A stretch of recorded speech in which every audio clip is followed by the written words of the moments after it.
What's gaming, gamers? Today I've got an Arc Hunter build for you that will grant you sub 60-second Gathering Storm super cooldowns. Using the exotic Chestpiece Raiju's harness, armor mods, and a satisfying melee combat loop, you'll be near invincible when clearing adds and will have a Gathering Storm charged for every single damage phase you find yourself in, no matter the activity.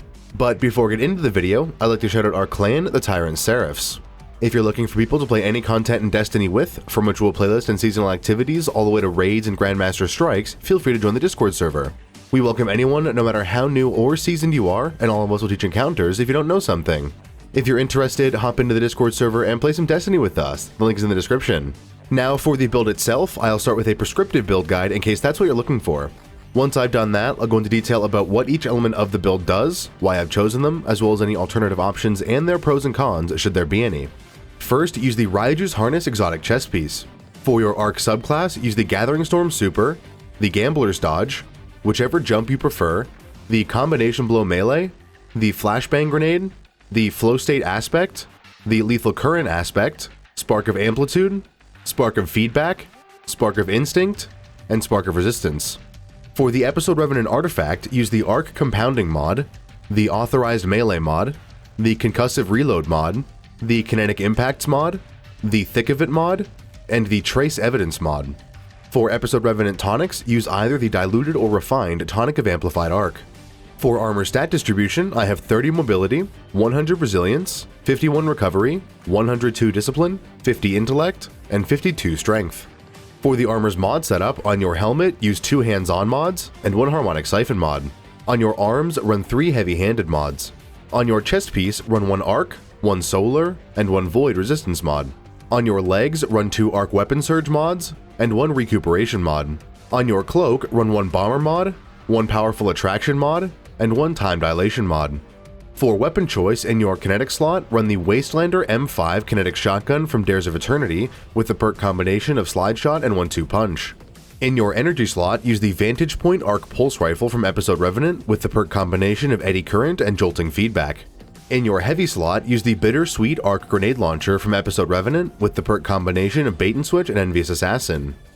With the prescriptive build setup now detailed, I'll get into describing the build in detail, starting with the Raiju's Harness exotic chest piece. Raiju's Harness has the exotic perk Mobius Conduit, which will enhance your Gathering Storm super ability. Upon casting your Gathering Storm, you'll summon lightning that will strike nearby enemies, dealing significant damage to them and applying the Jolt debuff to them. Additionally, yourself and any nearby allies will be instantly amplified when you cast Gathering Storm. Each one of the lightning strikes summoned by Gathering Storm and Raiju's Harness itself will refund you a differing amount of super energy depending on the tier of enemies you hit and kill with the super, up to a maximum of 50% of your Gathering Storm's energy refunded. Lastly, upon killing any Arc debuffed enemy, you'll be granted a small amount of extra Gathering Storm energy. Now, this description of Raiju's Harness will be outdated come December. According to a post by the Destiny 2 team Twitter account, which I will link in the description, Raiju's Harness will be getting a slight buff in a December patch. I won't go into too much detail right now as it's currently irrelevant, but check the description for details on exactly what Raiju's Harness's buffs will be. Raiju's Harness will be great for this build's Gathering Storm uptime.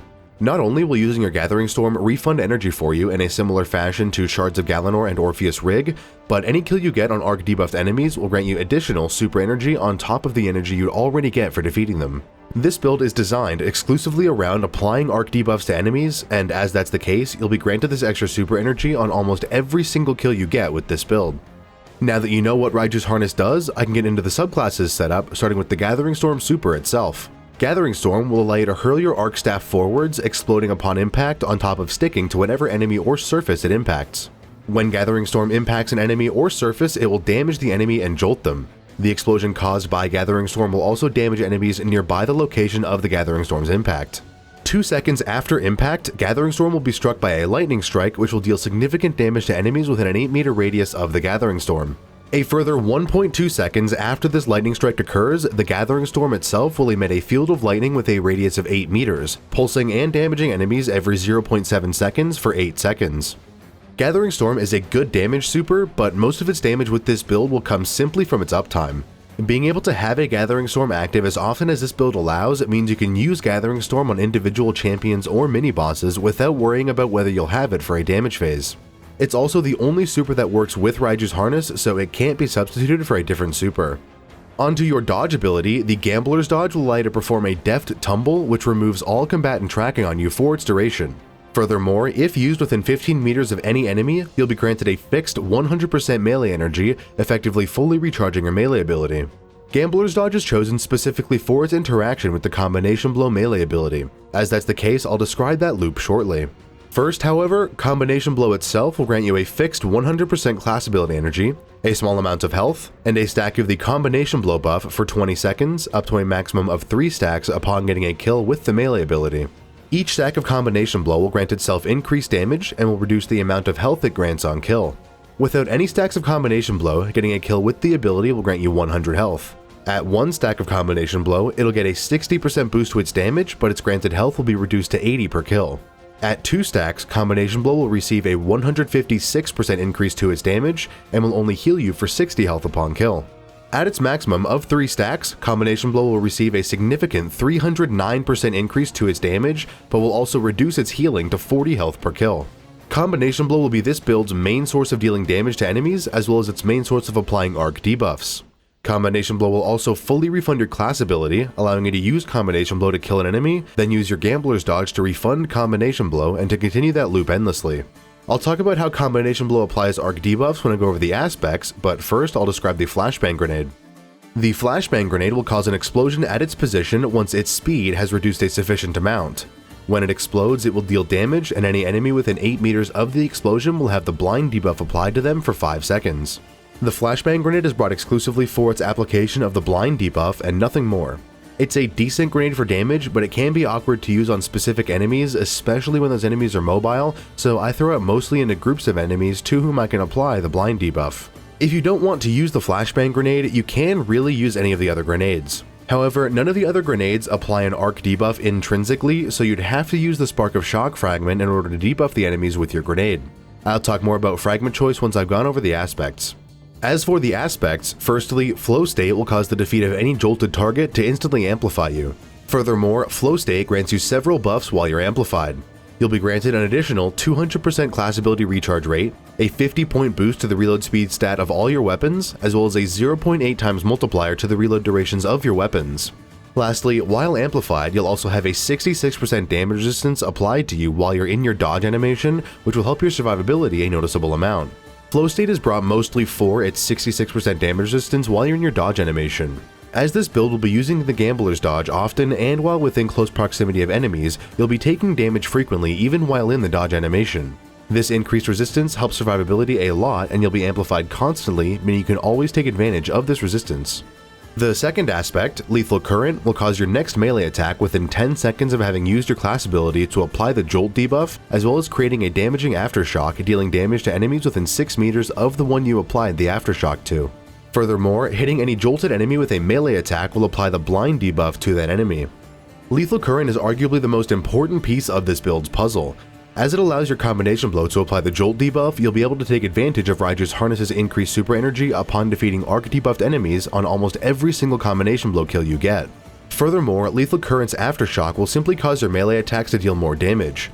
The Aftershocks will also deal damage in a larger radius, making you more efficient at killing groups of enemies than melee builds generally are.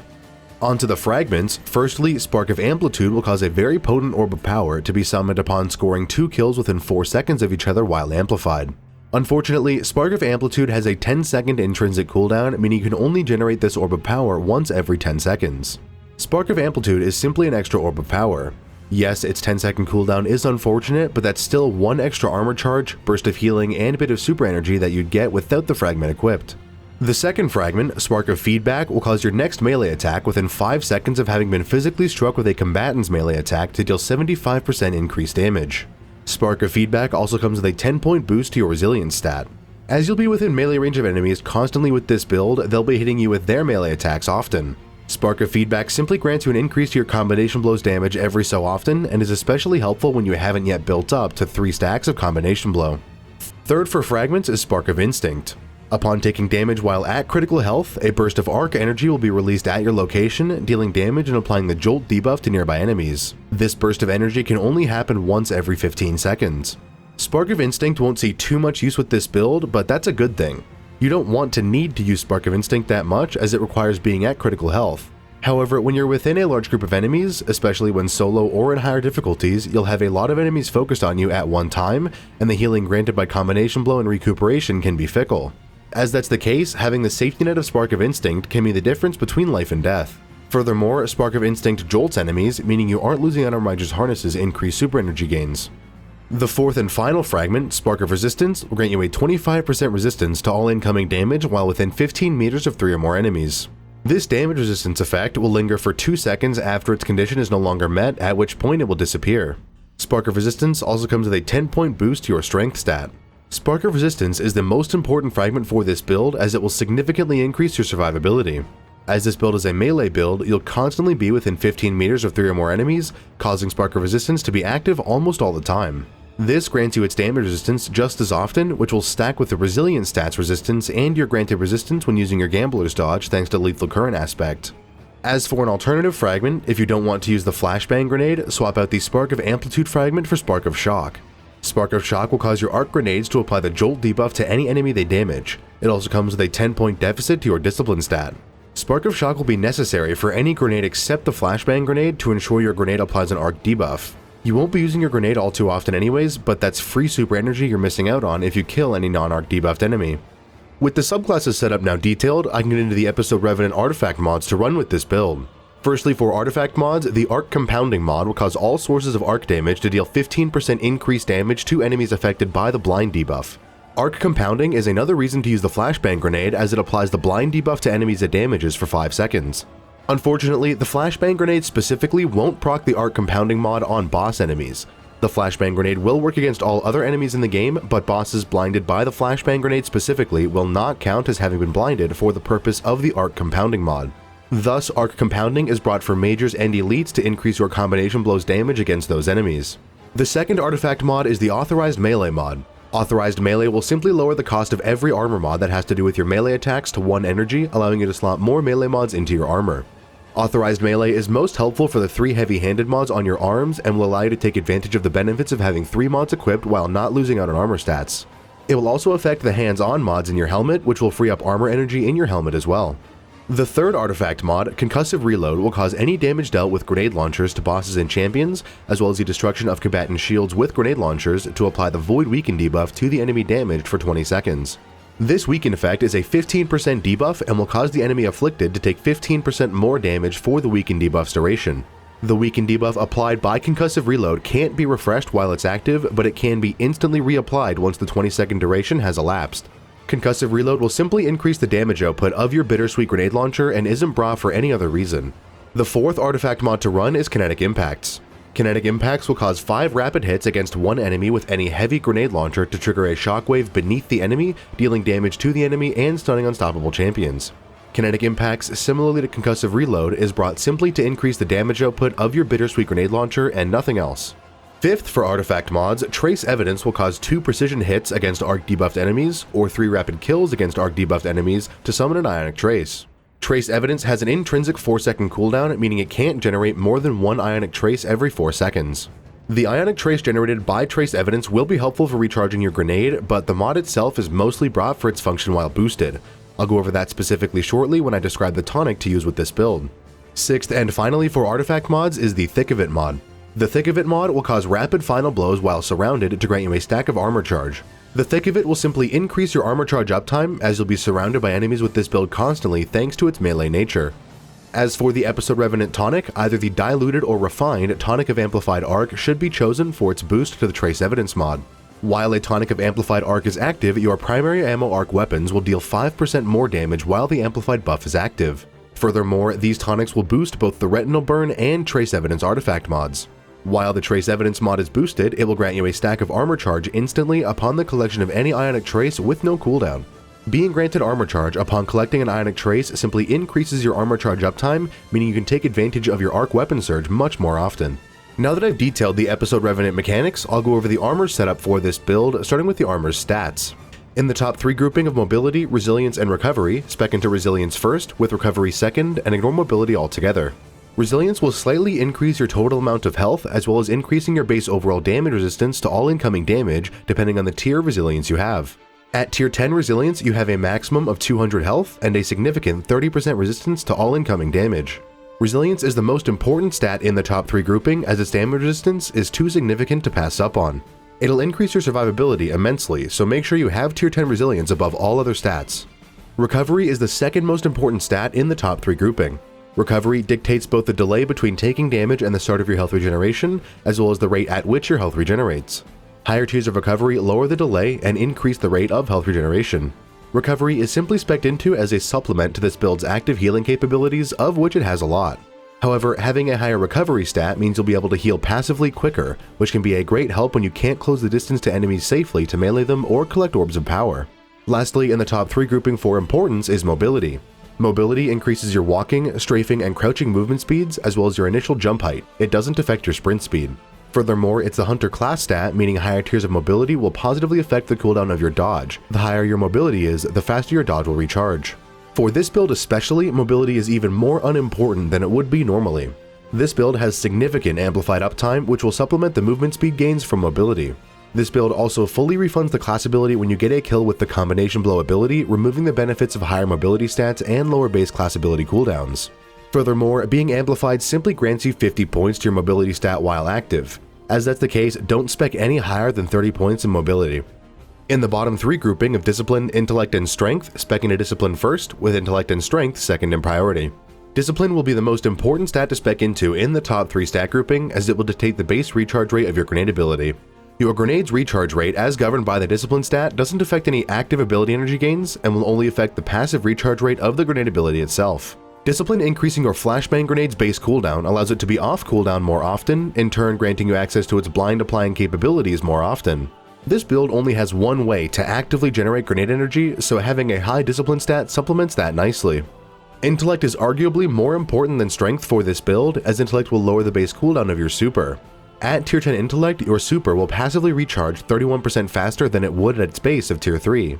As this build is based specifically around generating the Gathering Storm super as often as possible, intellect is a useful stat to have, as it'll supplement your active super energy gains with a faster passive recharge rate. Strength, on the other hand, is arguably unimportant for this build. Strength will dictate the base recharge rate of your melee ability. Your melee's base recharge rate, as governed by the strength stat, doesn't affect any active ability energy gains and will only affect the passive recharge rate of the melee ability itself. With this build, however, you'll be amplified nearly constantly, meaning you'll have its 50-point boost to the mobility stat. This means that unless you have at least tier 9 strength, your gambler's dodge will recharge faster than your combination blow will always. You shouldn't spec to tier 9 strength with this build, so just ignore strength in favor of resilience and discipline. With the armor stats now detailed, I'll get into the armor's mod setup for this build, starting with the helmets mods. Firstly, the 2 hands-on mods together will grant you an increased amount of super energy when getting kills with your powered melee ability. Having 2 hands-on mods increases the super energy gains over just having 1 mod equipped. Hands-on increasing the super energy gains from melee kills is significant for this build, generating Gathering Storm energy. On top of your melee kills jolting enemies via the Lethal Current aspect, which grants you increased super energy gains via Raiju's harness, you'll also have hands-on, simply increasing the base amount of super energy your melee attacks will grant you. Next, the Harmonic Siphon mod will cause an Orb of Power to be summoned upon getting 2 rapid arc weapon kills. Harmonic Siphon won't see much use with this build, but having it equipped will allow you to generate Orbs of Power with your arc weapons, allowing you to take advantage of their super energy, armor charge, and healing if you miss your gambler's dodge and lose your melee loot. On your arms, the 3 heavy-handed mods together will generate a very potent Orb of Power upon getting a kill with a 1-second cooldown between orb generations. The potency of the Orb of Power generated only matters for super energy gains, which isn't really that important, but with multiple heavy-handed mods equipped, the cooldown between orb generations is lowered. If you were to only have 2 heavy-handed mods equipped, there would be a 5-second cooldown between orb generations. Generating an orb effectively every single melee kill you get is imperative for healing yourself via the Recuperation mod, especially when at higher stacks of combination blow. With the authorized melee mod in Act 2, there's no reason to not have 3 heavy-handed mods equipped, as each copy of the mod only costs 1 energy. For your chest piece, simply running whatever resistance mods you need for the content you'll be running will suffice. For general low-level content, I usually just run 1 arc, 1 solar, and 1 void resistance mod. But when running higher difficulty content, or any content with a threat modifier, I will change my resistance mods accordingly. In higher difficulty content, it's smart to think of what enemy type you'll be fighting against, as they generally have 1 or 2 main sources of damage. An example is the Vex. Vex have significant void damage sources such as the Laser Harpies, Major Goblins, Minotaurs, Wyverns, Cyclopses, and Hydras. As that's the case, when going into an activity wherein you'll be fighting Vex, bring 2 void resistances and one of a separate damage type. If there will be champions, I usually bring a solar resistance, as the barrier champion hobgoblin snipers deal large bursts of solar damage. The same goes for threat modifiers. Run 2 resistance mods that correspond with the activity's threat modifier, and run 1 separate resistance mod of a damage type you know you'll be subject to. As for the mods on your legs, firstly, the 2 arc weapon surge mods together will grant your arc weapons a 17% boost to their damage while you have any stacks of armor charge. This is a 70% increase in damage over just having 1 arc weapon surge mod equipped. The surge mods will firstly help your arc energy weapon kill enemies more quickly, allowing you to generate orbs of power more easily if you miss your gambler's dodge and lose your melee loot. However, more importantly, the surges will grant your bittersweet grenade launcher a boost to its damage, making it even more potent for damage phases. You'll also have Gathering Storm active for every damage phase, so the surges supplement the super's damage and allow you to reach high numbers in even short damage phases. Next, the Recuperation mod will grant you 70 health instantly upon the collection of any orb of power with no cooldown. Recuperation is an incredible survivability mod and will help you to stay alive in higher difficulty content where enemies are more accurate and when you have higher stacks of combination blow and are healed less when getting melee kills. With the 3 heavy-handed mods on your arms, you'll be generating an orb of power effectively every single melee kill you get, so you'll have access to high burst healing every time you get a kill simply by collecting the orb generated. Onto the cloaks mods, the bomber mod will grant you 7.2% grenade ability energy every single time you cast your gambler's dodge. As you'll be casting gambler's dodge almost once a second while in an encounter, your flashbang grenade will see its uptime increase significantly, especially at higher tiers of discipline with its shorter passive cooldown. Next, the Powerful Attraction mod will cause any orb of power within 12.5 meters of you to be instantly collected upon casting your class ability. Powerful Attraction effectively ensures you'll collect the orb of power generated by heavy-handed when you get a melee kill, as they tend to pop up in the air after you get a kill, making them awkward to collect manually. This, in turn, ensures you're granted super energy, armor charge, and health via recuperation, all with much more consistency than you get otherwise. Finally, for armor mods, the Time Dilation mod by itself will cause each stack of decaying armor charge you have to last 50% longer, increasing their duration to 15 seconds from their base of 10 seconds. Time Dilation will simply cause your armor charge to go further, increasing the length of time you have the 17% arc weapon damage boost granted by the 2 arc surges in your legs. However, with the uptime of Orbs of Power, the Trace Evidence Artifact mod's boosted functionality, and the Thick of It artifact mod, you shouldn't be hurting for armor charge and can swap out the Time Dilation mod for a different mod. If you do swap Time Dilation, I'd recommend swapping to a second Bomber mod. Swapping Time Dilation for a second Bomber mod will increase the amount of granted grenade energy from 7.2% to 10.2% every time you use your Gambler's Dodge, further increasing the uptime of your flashbang grenade. With the armor setup now detailed, I'll get into my recommendations for weapon choice with this build. I'll go over each slot in order, from kinetic to energy and then power, detailing my prescriptive weapon choice and why I've chosen that specific weapon. Once I've done that, I'll then give a few alternative options if you don't have those weapons, don't want to use those weapons, or otherwise want to use something different. In the kinetic slot, I use the Wastelander M5 shotgun from Dares of Eternity with the perk combination of Slide Shot and 1-2 Punch. I run Wastelander with this specific perk combination for 2 reasons. Firstly, the Slide Shot perk helps me reload Wastelander without having to manually reload the shotgun itself. As I'm generally sprinting between groups of enemies, simply sliding once will reload 2 shells into the weapon. This is incredibly helpful for ensuring I have ammo when I need it, as manually reloading shotguns is incredibly clunky and slow. Second, the 1-2 Punch perk is very strong with combination blow. After hitting an enemy with all 12 pellets in the shot, your next melee attack within 1.22 seconds will deal 100% increased damage, effectively doubling its damage. 1-2 Punch is incredibly helpful for not only starting your combination blow chain, but also keeping it going against majors and elites, especially when pushing high difficulty content where the combination blow just can't kill an elite on its own. As for alternative options, there are a couple shotguns in the kinetic slot that can roll the 1-2 Punch perk. It's the most important perk to have, so it doesn't matter which shotgun you use so long as you have 1-2 Punch on it. As for those alternative shotguns, there are the Astral Horizon kinetic shotgun from the Trials of Osiris weapon pool, the Deadlock Stasis shotgun from the competitive Crucible weapon pool, the Perfect Paradox kinetic shotgun from Episode Echoes, the Ragnhild D kinetic shotgun from the World Drop weapon pool, and the Swordbreaker Strand shotgun from the Crota's End raid. Onto the energy slot, I use the Vantage Point Arc Pulse Rifle from Episode Revenant with the perk combination of Eddy Current and Jolting Feedback. The only reason I use Vantage Point specifically is for its Jolting Feedback perk and nothing else. Any arc weapon you have with either the Jolting Feedback or Volt Shot perk will work, as applying Jolt is the only important thing to have with the energy slot weapon.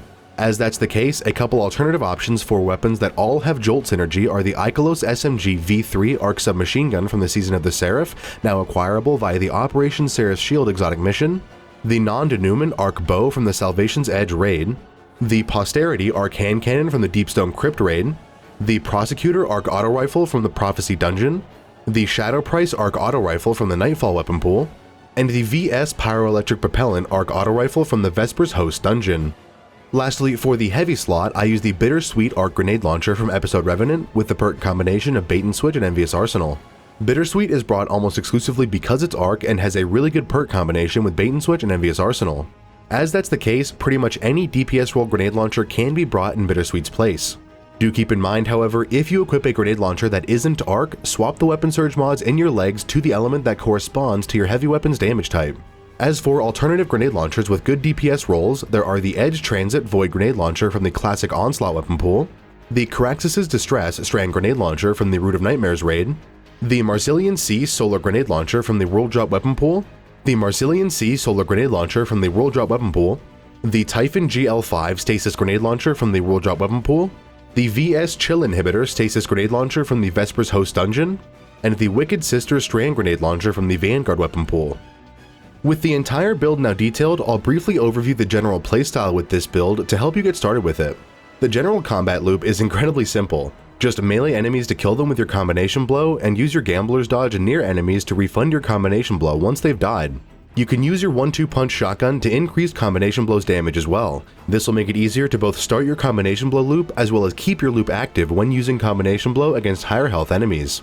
As far as damage phases are concerned, it's also really simple. Firstly, shoot the boss once with your Bittersweet Grenade Launcher to proc the Weaken debuff on them via the Concussive Reload artifact mod. Once you've done that, use your Gathering Storm Super on the boss to deal significant damage over the entire phase, and continue using your Grenade Launcher to supplement the Gathering Storm's damage. And that's it for this video. Thank you for watching. If you have any questions, comments, or constructive criticisms, please leave them in the comments section. I read all of them and reply to all that I can. If you'd like to see more content like this in the future, consider subscribing. Lastly, if you'd like to join our clan, the Tyrant Seraphs, or simply play some Destiny with us, you can learn more about that by joining our Discord server. The link is in the description. Again, thank you for watching and have a great day.